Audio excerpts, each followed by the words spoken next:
Hey fight fans, this is just a very brief video commenting on the Deontay Wilder versus Anthony Joshua falling apart situation. There's some irony in some of the commentary that I've read and heard since the fight has failed to coalesce, failed to be made. And here's where I really think it's pretty ironic.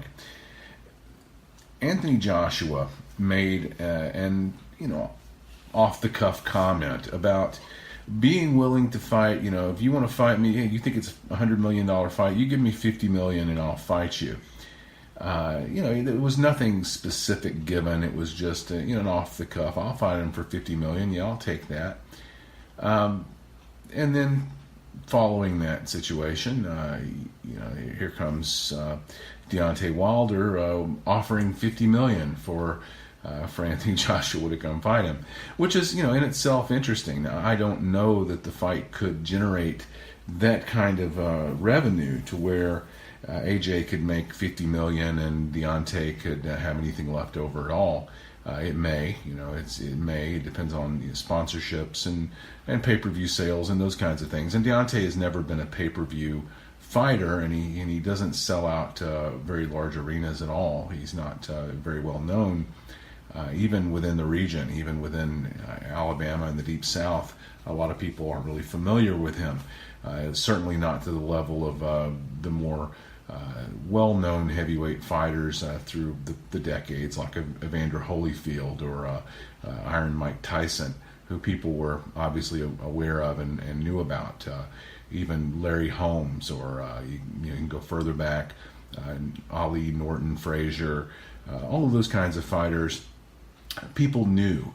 But in terms of really knowing who Deontay Wilder is, the bronze bomber, the Olympic bronze medalist, just a lot of people really don't know him, and part of that could be attributed to the fact that the heavyweight division has been just so far fallen during the reign of the Klitschko brothers that people just kind of lost interest. So Deontay never really stepped up into the limelight. He never really had the popularity, and even though he's an exciting fighter, he wasn't fighting anybody exciting, and he hasn't become the superstar that he should have if the situation was as it should be. So back to the situation. Anthony Joshua off the cuff says, I'll fight him for $50 million. You give me $50 million, I'll fight you.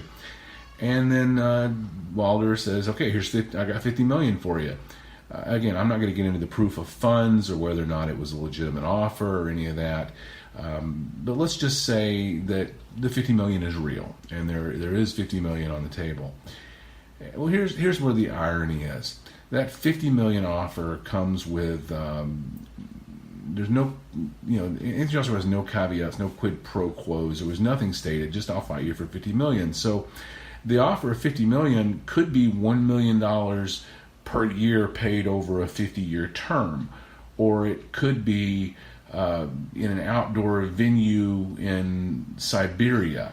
There's literally nothing known about this $50 million offer. Whenever Eddie Hearn asked for a contract that would have stated some more details, he was told, we won't give you the contract unless you agree to take the fight. Well, Joshua and Hearn agreed that this would be Anthony Joshua's next fight, but that they can't really agree to the fight without knowing a little bit more than just, here's a pile of money. We'll pay you $50 million to fight Deontay Wilder, and you have to fire Eddie Hearn, and you have to resign from your current contracts and your current promotions, and become a fighter under the Showbox or Showtime Boxing umbrella. I mean, who knows? You don't know anything at all about this offer or supposed alleged offer that Wilder was going to make. So if AJ agrees to the fight and then it came back with some crazy stuff like that, he's agreed to the fight. So then he backs out and there's an issue. Well, here's where it really gets ironic is that when you listen to the Deontay Wilder comments in recent days following receiving an actual contract on his desk from AJ offering him $15 million, which he agreed to accept, he said was an acceptable fee. Their reason for refusing to sign the contract was, well, it doesn't say when or where. Well, it was agreed verbally that it would be the next fight, and the when is going to be when they can book the arena, and the where would be probably the O2 or maybe in Wembley or, a large venue like that. It wouldn't be in Siberia or Birmingham, Alabama, which, the Birmingham Jefferson Civic Center might as well be Siberia when you're talking about how many people would actually be at the fight.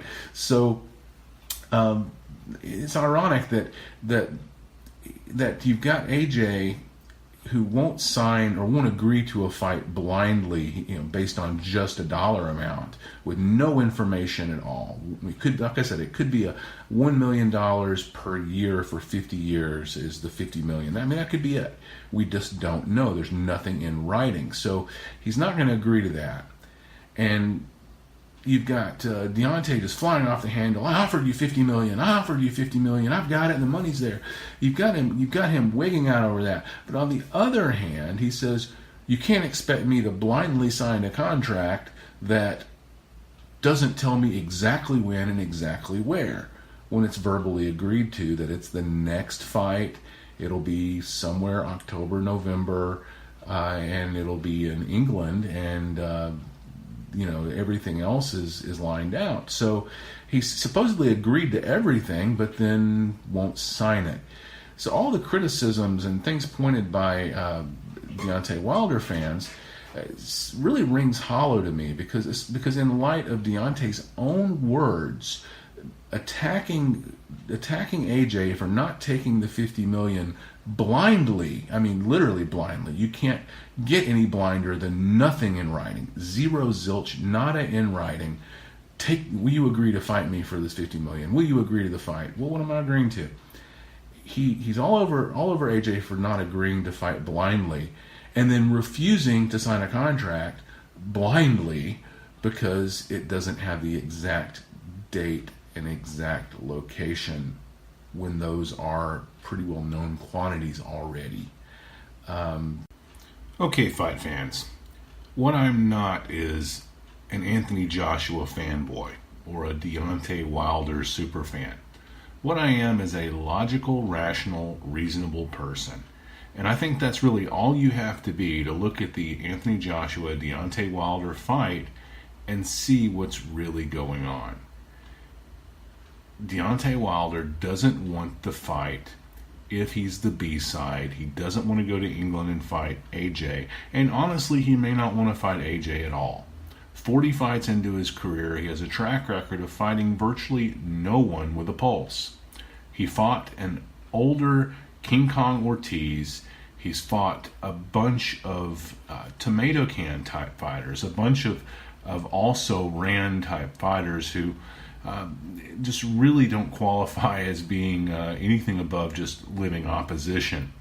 When his second best competition is probably Bermain Stavern. It's really hard to argue that he has any kind of a track record to compare to Anthony Joshua. Joshua has no reason to be afraid of him. Joshua's fought the toughest guys he could get in the ring with, and he's only 20 fights into his career.